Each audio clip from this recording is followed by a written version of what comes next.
मित्रांनो लक्ष देऊन ऐका, बीएसईने इन्व्हेस्टर्सना काही पेनी स्टॉक्स मधील अनसॉलिसिटेड मेसेज बाबत सावध केलेले. याच्यामध्ये बीएसईने इन्व्हेस्टर्सला एलिगंट फ्लोरिकल्चर, ॲग्रोटेक इंडिया आणि स्प्रिंट ॲग्रो या कंपन्यांच्या शेअर्स बाबत अनऑथराइज किंवा अनरजिस्टर्ड अशा एंटिटीकडून WhatsApp, Telegram, SMS, call, social media platforms किंवा इतर कुठल्याही माध्यमातून दिले जाणाऱ्या रिकमेंडेशनवर आधारित व्यवहार करू नये असं स्ट्रिक्टली सांगितलंय. कारण 11 सप्टेंबर रोजी जारी केलेल्या प्रेस रिलीजमध्ये फर्स्ट लाईन रेग्युलेटर म्हणून बीएसईने इन्व्हेस्टर्सना स्प्राइट ॲग्रो लिमिटेडच्या शेअर्समध्ये व्यवहार करताना विशेष काळजी घेण्याचं आवाहन केलंय.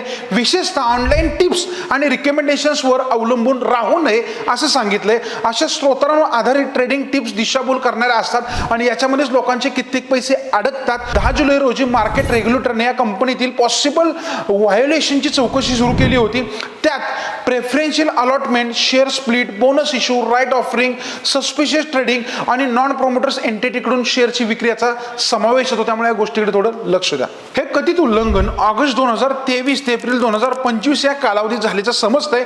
याआधी स्प्राइट ॲग्रोच्या बोर्डाने 1:10 स्टॉक स्प्लिट आणि 1:1 बोनस इश्यू पण मंजूर केला होता. परंतु लक्षात ठेवा, अशा धोकादायक स्टॉकपासून नेहमीच सावध राहा आणि जे काही बीएसईने सांगितलं त्याच्यावर लक्ष द्यायला विसरू नका.